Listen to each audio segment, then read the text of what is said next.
자, 오늘 말씀의 제목은요, 만사의 때를 주관하시는 하나님이란 제목으로 같이 은혜 받기를 원합니다. 만사의 때를 주관하시는 하나님. 이제 2024년도도 정말 얼마 안 남았네요. 이제는 한 일주일 조금 더 남았습니다. 올해를 시작한 지가 엊그제 같고요. 이렇게 올해가 빠르게 이렇게 지나갔습니다. 그리고 성탄절이 내일 모레죠. 또 이제 25일 날 며칠 있으면 이제 성탄절 25일도 수요일 날 우리가 맞이하게 되고요. 이런 연말을 맞고 또 올해가 이렇게 지나가고 하는 것을 보면 세월이 참 빠르게 지난다는 것을 우리는 알 수 있습니다. 그래서 오늘 이 본문을 좀 생각을 해보게 되었는데요. 만사의 때를 하나님께서 주관하시는데, 우리 첫 번째로 생각해야 될 것은, 자, 만사에 다 때가 있다는 것을 우리가 인정해야 됩니다. 때가 다 있어요. 항상 좋은 것만이 아니라 좋을 때도 있는데 그렇지 않을 때도 있어요. 건강할 때도 있고 아플 때도 있어요. 기쁠 때도 있고 슬플 때도 있어요. 사이좋게 잘 지낼 때가 있고 싸울 때가 있어요. 오늘 이 본문의 1절부터 8절까지는 이 세상의 모든 그 때를 엎치락 뒤치락, 좋았을 때, 안 좋았을 때 대조적으로 비교를 계속 해놓고 있습니다. 3장 1절부터 보면요, 범사에 기한이 있고 천하만사가 다 때가 있나니. 다 때가 있어요. 겨울이라는 때가 있죠. 또 여름에 아이고 덥다, 아이고 덥다, 아유 이 더위 좀 빨리 좀 갔으면 좋겠다. 더위 많이 타시는 분들, 땀을 흘리시면서 농사하시면서 또 그렇게 많이 하셨을 거예요.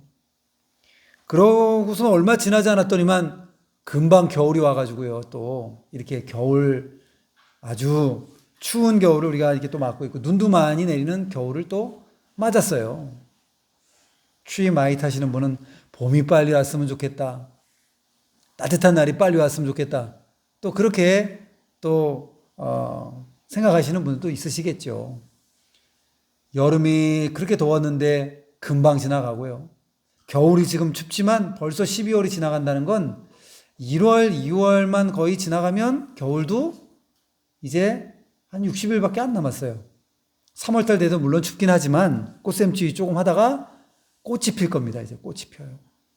개나리가 피고 또 진달래가 피고 철쭉이 피고 목련이 피고, 그런 날이 얼마 안 남았어요. 또 금방이에요, 금방. 그래서 범사에 기한이 있고 천하만사가 다 때가 있다고 그랬고, 날 때가 있고 죽을 때가 있으며, 심을 때가 있고 심은 것을 뽑을 때가 있으며. 날 때가 있죠. 우리가 다 생일이 있어요, 여러분. 생일이 다 있으시죠? 며칠 날 보통 음력으로, 연세 있으신 분들은 음력으로 생일을 또 많이 세시더라고요. 그리고 또 양력으로 그 명절에 생일을 보내시는 분들은, 젊으신 분들, 우리 젊은 우리 친구들도 좀 오늘 참여를 좀 많이 했는데요. 우리 젊은 친구들은 아마 양력으로 생일을 보낼 거예요. 그죠? 양력으로. 근데 어머니 세대, 아버지 세대는 음력으로 하세요. 음력으로. 음력이 정확하다고.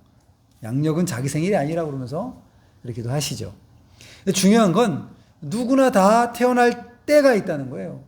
그런데 태어나면은, 인생이 시작이 있으면 반드시 끝이 있어요. 그래서 사람이 태어날 때가 있고 죽을 때가 있어요. 태어날 때는 순서가 있지만 죽을 때는, 갈 때는 순서가 없습니다. 올 때는 순서가 있어요. 차례대로 이렇게 오는데, 갈 때는 우리 인생이 순서가 없습니다. 젊은 사람이 빨리 가기도 하고요, 연세 있으신 분이 가시기도 하고요. 날 때가 있으면 죽을 때가 있어요. 또 봄에 우리가 심었잖아요. 파종도 하고 모두 심고 또 콩도 심고 이것저것도 심고 뭐 그랬는데, 가을이 되니까 또 그것을 뽑을 때가 와요. 뽑을 때가 금방입니다. 금방. 그리고 또 3절이요. 죽일 때가 있고 치료할 때가 있으며 헐 때가 있고 세울 때가 있으며 전쟁이 일어나가지고 막 서로 죽이고 하다가도 또 이 아픈 사람들을 또 치료해주는 그런 무슨 단체들 있잖아요. 노란 모자라든지 뭐 이런 단체들에서도 치료도 해주고 헐 때가 있고 또 세울 때가 있어요. 집이 오래되면 헐어야죠. 재건축해야 되잖아요. 그럼 또 헐고선 또 짓고 우리 예배당도 예전에 화재 때문에 한번 소실이 됐었는데 또 새로 또 짓고 다 이런 저런 때가 있는 것입니다. 울 때가 있고 웃을 때가 있으며 슬퍼할 때가 있고 춤출 때가 있으며 당연한 말씀을 지금 계속해서 이렇게 기록하고 있어요. 울 때가 있죠. 슬프고 낙심이 되고 괴롭고 그런 날이 있고요. 그리고 또 춤출 때가 있어요. 춤출 때. 슬퍼할 때가 있고 춤출 때. 춤출처럼 너무 기뻐가지고 막 춤을 추고 싶을 정도의 기쁜 소식이 들려올 때도 있습니다. 우리 인생이. 8절까지 계속 대조가 있는데요. 돌을 던져버릴 때가 있고 돌을 거둘 때가 있고 또 안을 때가 있고 안는 일을 멀리할 때가 있고 돌도 밭에서 돌을요 필요 없다고 돌을 다 걸러가지고 막 바깥에 내다 버리는데 정작 또 돌을 담을 싸려고 하니까 돌이 필요해요. 그러니까 그 돌을 다시 주워다가 또 담을 싸요. 그러니까 돌을 던져버릴 때도 있고 돌을 다시 주워올 때가 있고 안을 때가 있고 아는 일을 멀리할 때가 있고 가까이 사이가 좋게 지낼 때가 있다가도 멀어질 때가 있잖아요. 우리 성도들도 마찬가지일 것 같아요. 항상 가깝게 잘 우리 성도님들은 잘 지내시는데 그런데 때로는 잘 가깝게 지내다가도 어떤 일 때문에 틀어지는 경우도 있고 멀어지는 경우도 있어요.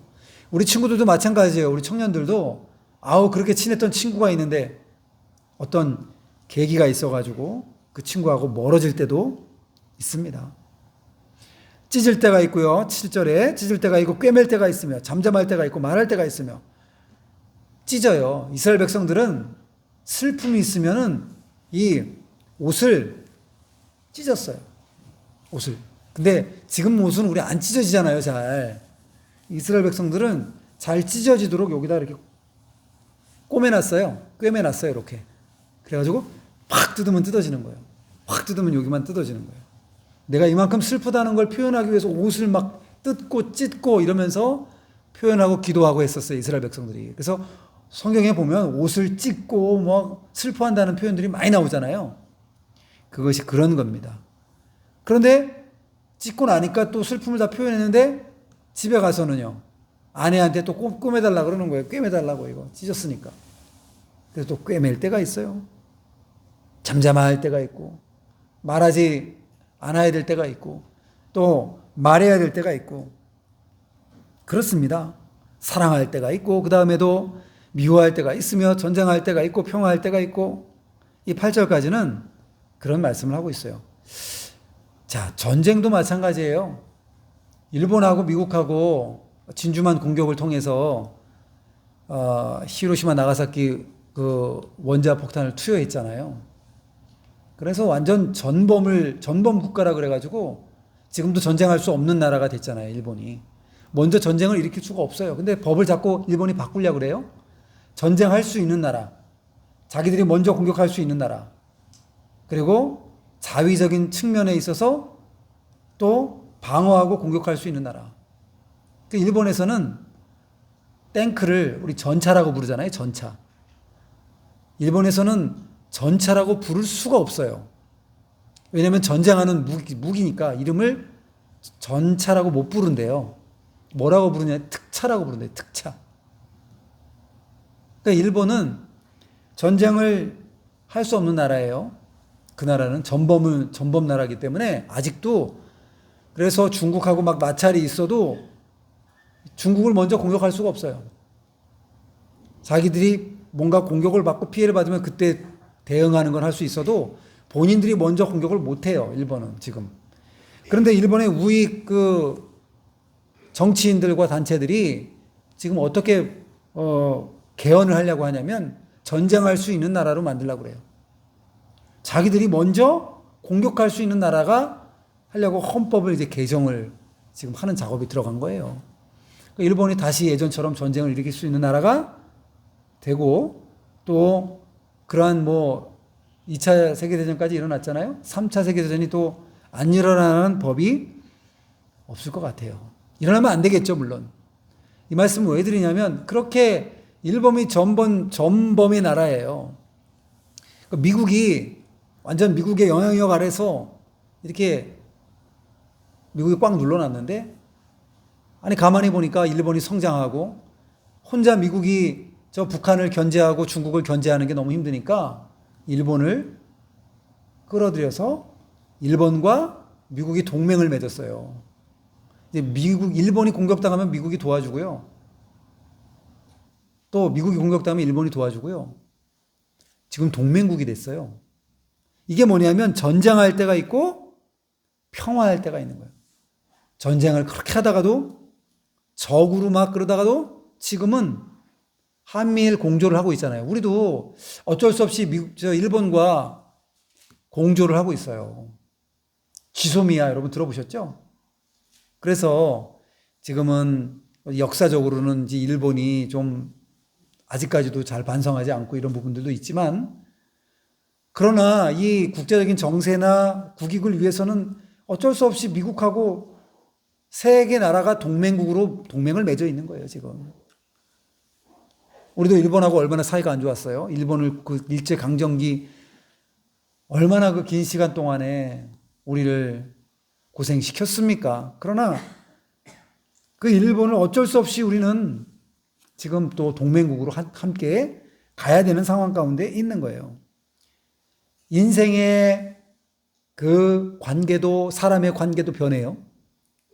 나라와 나라 사이의 관계도 변합니다. 언제나 변해요. 그래서 첫 번째 교훈은 뭐냐면, 만사에 다 때가 있고 만사는 다 변한다는 거예요. 변해요. 언제나 고통이 있습니까? 아니잖아요. 슬픈 날보다도 또 기쁜 날도 있을 수 있고요. 언제나 또 기쁜 날이 있는 것도 아니에요. 때로는 고통의 날이 찾아오기도 합니다.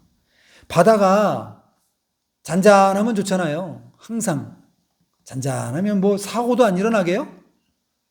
그런데 왜 사고가 일어납니까? 배가 뒤집혀져 가지고 사람들이 죽고. 왜 그래요? 풍랑이 일기 때문에 그렇습니다. 바람이 강하게 불면 거기에 파도가 강하게 치게 되고 이 파장이 계속해서 커지고, 그러다가 아주 집채만한 파도가 몰려오는 거예요. 그러면 배가 그만 감당하지 못하고 뒤집어져 버리는 거예요. 우리 인생도 마찬가지입니다. 항상 순탄한가요? 편안하게? 아니에요. 그러지 못할 때가 많이 있죠. 항상 성공합니까? 아니에요. 안 될 때가 많이 있어요. 우리 청년들도 항상 계획한 대로 안 되잖아요. 그죠? 학점 따려고 그래도 잘 안 되고. 그리고 취업이 정말 어려운 시대예요, 지금은. 그래서 취업을 몇 년 동안 이력서를 한 수십 군데 넣고, 그래가지고 가서 면접 보고 하고, 참 직장 생활하기가 너무 어려운 이런 어려운 우리가 시대에 우리 청년들이 살고 있습니다. 그런데 세상은 그렇다고 우리가 알아야 돼요. 그렇다고 인정을 해야 돼요.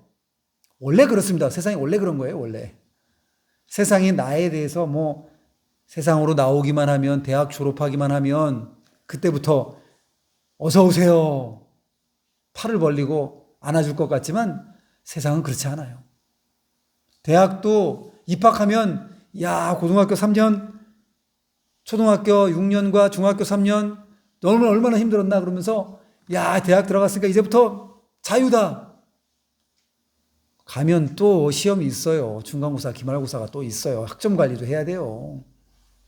그 관리를 잘 해야지만 또 좋은 직장에 나중에 갈 수도 있고, 대학원도 갈 수 있고, 성적이 안 좋으면 또 이 사람을 성실한 사람으로 볼 수가 없는 것이에요. 그러니까 우리 인생은 우리가 마음속으로 그냥 우리 인생이 그렇구나, 엎치락뒤치락 변화되고 계속해서 어려움이 올 수도 있다, 좋은 일도 있을 수 있다, 변화된다라는 것을 우리가 마음속에 생각하고 예산을 편성을 해놔야 돼요. 그럴 수도 있겠다. 그래야지 우리가 충격을 먹지 않죠. 세상이 다 내 편인 것 같고 세상이 다 나에게 우호적일 것만 같고 그러면 얼마나 좋겠어요. 근데 세상은 그렇지가 않다는 거예요. 이게 바로 만사의 때가 있다라는 이 말씀, 세상이 변한다는 이 말씀의 교훈입니다. 자, 그런데 무질서하고 세상이 막 엎치락뒤치락 들쭉날쭉하고 막 이런 것처럼 보인다 할지라도 만사를 누가 주관하시냐면 하나님께서 주관하셔요.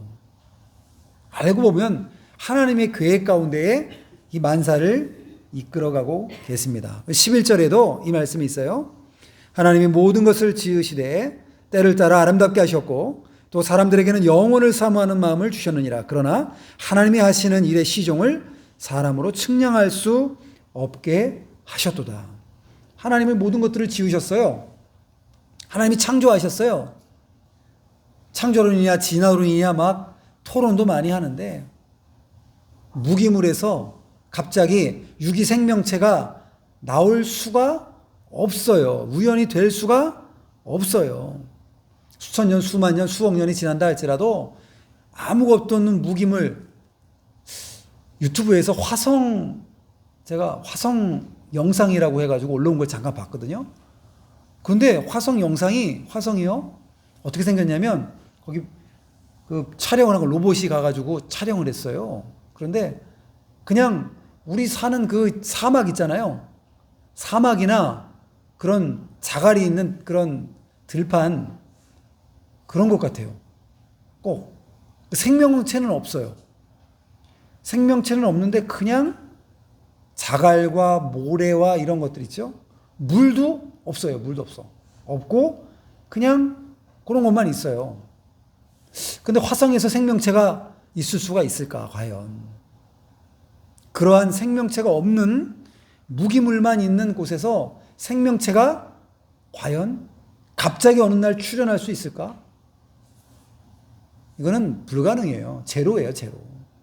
분명히 뭔가의 개입이 있어야 돼요. 예를 들어서 살 수 있는 환경이 됐는데 뭐 지구인이 가서 지구 사람들이 가가지고 뭔가 장치를 해가지고 뭘 심었다든지.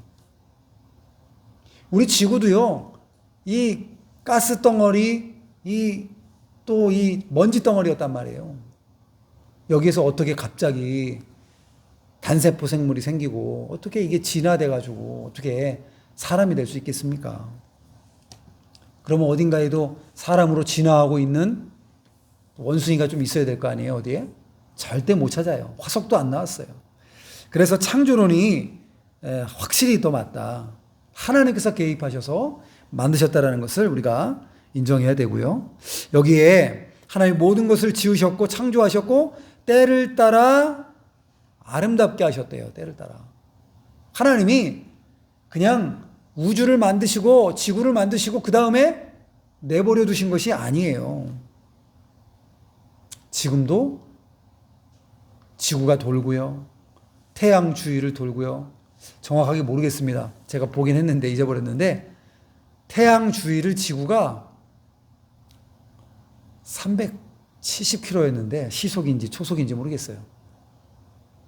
그러니까 엄청나게 빠른 속도로 지구가 태양 주위를 돌고 있는 거예요, 이렇게. 근데 그 속도가 그냥 엄청나게 빨라요, 아마. 시속이 아니라 초속이었던 것 같아요, 아마. 370km. 막 정말 눈썹이 휘날리도록 지구가 막 달려가고 있어요, 지금. 근데 우리는 느끼질 못하는 거예요. 어지럽다고 느끼시는 분 없으시죠? 지금 엄청나게 달려가고 있고요. 24시간 만에 지구는 또 한 바퀴 돌아요, 이렇게 또. 낮과 밤이 또 생기는 거 아니겠어요? 그런데도 이 지구가 그대로 유지가 된다는 건 너무 신기하죠. 이게 돌다 보면은요, 언젠간 팽이를 돌리다 보면 팽이가 멈춘 날이 오잖아요? 근데 이 지구는 똑같은 속도로 계속 돌고 있단 말이에요. 이거 어떻게 해요? 이것은 하나님이 주권적으로 역사하시는 거라고 볼 수 있고요. 저번에도 말씀드렸지만 태양이 막 타고 있잖아요. 그러면 수천 년 탔으면은, 1억 년 탔으면, 이젠 탈 게 좀 없어야 될 텐데, 태양이 좀 작아야 될 거 아니에요. 크기도 작아지고 점점 소멸이 되든지. 아니, 태양이 뭐 지금 우리 성경적으로 봤을 때 1억 년 정도, 과학자들은 더 긴 시간을 말하긴 해요. 그런데 알 수 없지만 우리가 정확하게 1억 년이라고 따져봤을 때 성경에 창세기부터 해서 뭐 계산을 해보면 한 1억 8천에 그냥 8천 년 정도에서 1억 그렇게 나오거든요. 더 오래됐을 수도 있겠죠. 족보가 다 기록된 건 아니니까. 그런데 태양이 줄어들지도 않고 태양빛이 변하지도 않아요.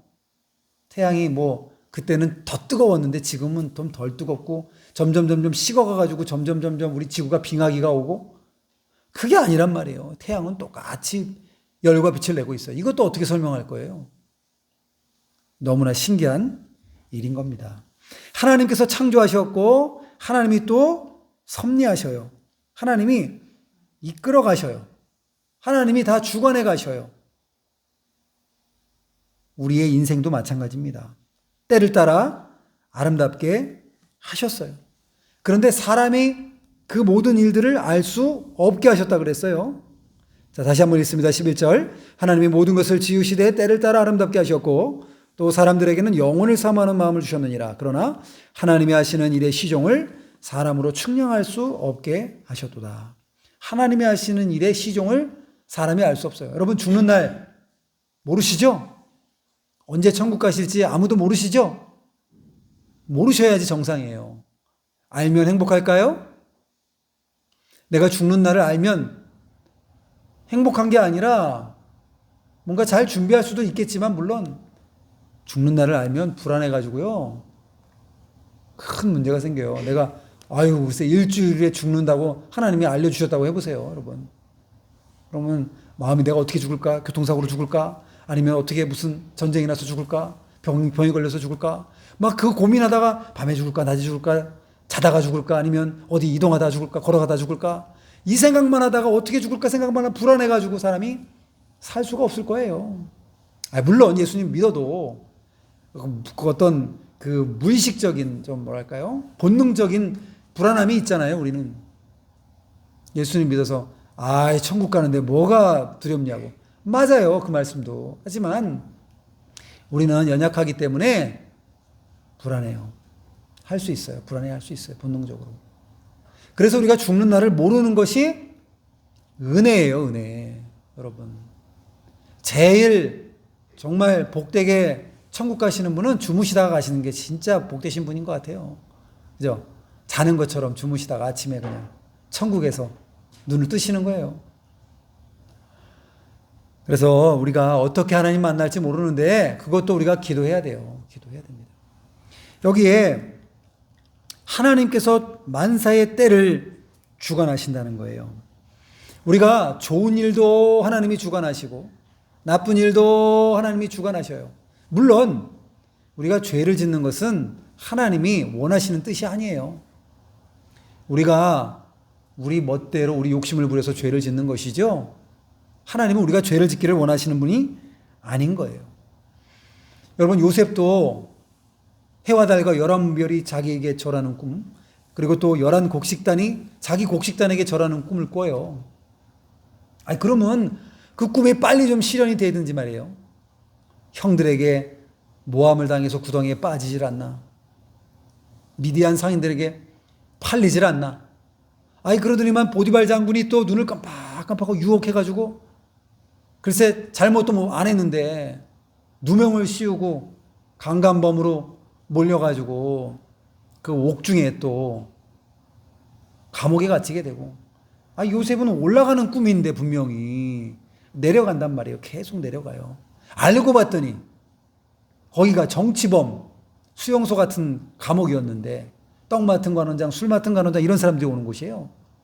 그러다가 나중에 술 맡은 관원장이 복직이 되잖아요. 그래가지고 직통으로 여기에서 감옥에서 그냥 바로왕을 만나게 되고 바로왕의 꿈을 해석해주고 총리가 바로 돼요. 바로 그 자리에서. 아마 그게 하나님의 섭리였던 것이죠. 여러분, 그래서 우리가 의심하고 원망하면 안 됩니다. 믿음이 여러분 약해지고요, 우리가 하나님에 대한 확신이 없고 하나님이 우리를 주관하신다라는 그 믿음이 없으면 우리는 흔들려요. 어쩔 때 흔들리냐면 안 좋은 일이 벌어졌을 때, 슬픈 일이 벌어졌을 때 의심하게 돼요. 하나님 날 사랑하시는 게 맞아요? 아니, 사랑하시는데 복을 주셔야지 왜 이렇게 하셔요? 이런 마음이 들 수도 있는 거예요. 믿음이 안 좋으면 원망과 불평이 이렇게 따라오게 돼 있어요. 여러분, 의심과 원망과 불평 3종 세트가 따라옵니다, 여러분. 그런데 믿음이 좋고 하나님을 의지하고 하나님과 교통하고 하나님과 가까이 하면 어떤 일이 벌어지냐면 슬픔과 고통이 찾아와도 어떻게 되냐면 하나님이 이것도 하나님이 무언가 나에게 좋은 것을 주시기 위한 하나의 과정일 뿐이다 라고 믿게 됩니다. 그렇게 믿으시는 여러분들 되시기 바랍니다. 여러분이 슬픈 일을 당하고요, 실패를 하고요, 어려움이 있어도 그것은 하나님이 나에게 복 주시기 위한 하나의 과정인 거예요. 거기에서 끝이 아니에요. 어떤 복이냐면 마침내 낮추시고 겸손하게 하셔서 훈련시키셔서 연단시키셔서 복을 주시려고 하는 하나님의 계획이 있는 거예요. 그래서 예수님 믿는 사람들이 정말 복받은 사람들이라는 이유는 뭐냐면 우리가 어려움 가운데도 우리는 낙심하지 않는다는 거예요. 하나님이 뭔가 계획이 있으시겠지. 대학에 떨어지기도 하고 또 직장에 떨어지기도 하고 몸이 아프기도 하고 자녀들이 좀 안 좋은 소식도 들려오고 그런다 할지라도 하나님이 뭔가 좋은 것을 계획해 놓으셨겠지. 이게 끝이 아니겠지. 하나님이 나를 향한 선하신 계획을 갖고 계시겠지. 이런 마음을 먹는 것이 바로 믿음의 자세인 거예요. 여러분, 우리가 여러 가지 어려움들을 경험합니다. 때로는 우울증도 생기고요, 불면증도 생기고요, 또 공황장애라든지 여러 가지 정신적인, 심리적인 병들이 생기잖아요. 우리가 그럴 수 있어요. 사람이니까. 그게 왜 생기는지 전문가들이 말하는 걸 들어보면 자기 수용을 못해서 그런데요. 뭐냐면 자기를 받아들이지 못하는 거예요. 내가 실패했잖아요? 그러면 그래, 그럴 수도 있지. 실패할 수도 있지. 사람이 언제나 잘 되나? 그러고 자기 자신을 받아들이면 되는 거예요. 그러면 그런 심리적인 병이 안 생기는데 이걸 받아들이지 못하는 거예요. 내가 왜 그랬을까? 이러면 안 되는데. 내 일이 아니야. 이거 이럴 수가 없어. 나 자신에 대해서 나 자신을 받아들이지 못하면 그게 이제 우울증과 이런 게 오는 거예요. 그러니까 받아들이세요, 여러분. 괜찮아요. 고통과 슬픔과 어려움과 실패가 있을 때 그냥 받아들이세요. 인정하세요. 하나님이 이 또한 계획하셨고 이 또한 지나가게 되리라. 이러고 그것을 그대로 받아들이는 자세, 이것이 우리에게 필요한 것입니다. 세 가지를 우리가 받아들여야 되는데요. 첫 번째는 나 자신을 수용해야 돼요. 나 자신을 받아들여야 돼요. 용서라고 할 수 있죠. 용서, 어떻게 보면 내 자신을 받아들이는 거예요. 여러분 자신 마음에 드세요? 우리 청년들 마음에 들어요? 본인이? 들어요? 좋아요. 본인이 마음에 들 수도 있지만 안 드는 부분들도 있어요. 그죠? 분명히 내가 마음에 안 드는 부분이 있어요.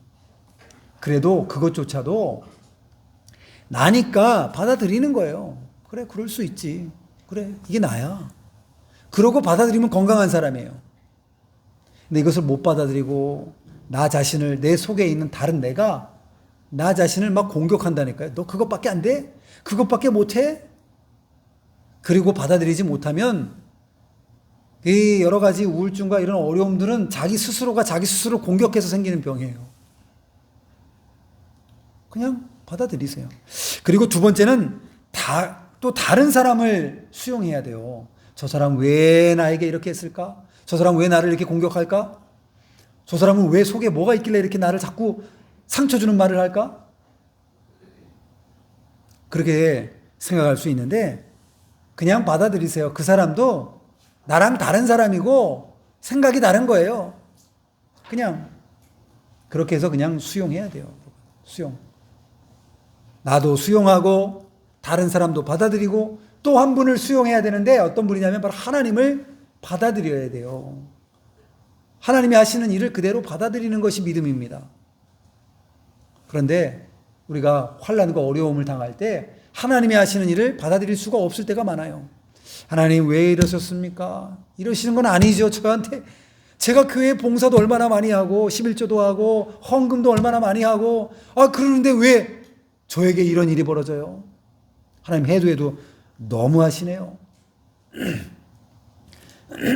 그런 마음을 먹는 것이 아니라 그것 또한 받아들여요. 14절에 이렇게 말씀하고 있습니다. 하나님께서 행하시는 모든 것은 영원히 있을 것이라.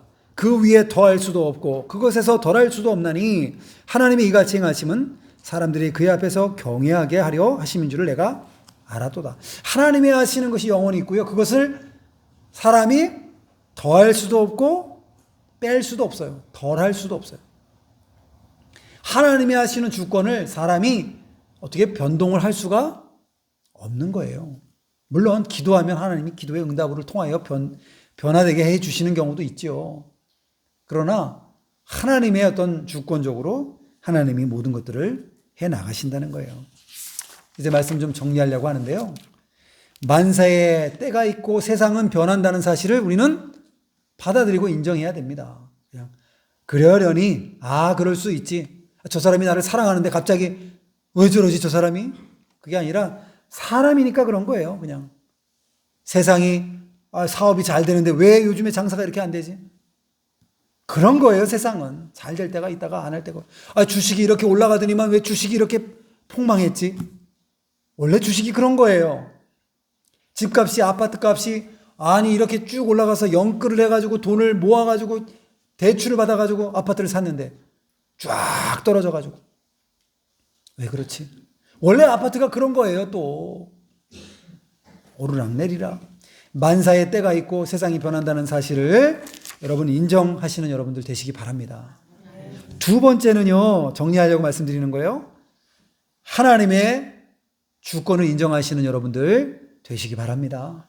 하나님께서 다 나도 수용하고 다른 사람도 수용하고 하나님도 수용하고 마지막으로는요, 하나님의 때가 있잖아요.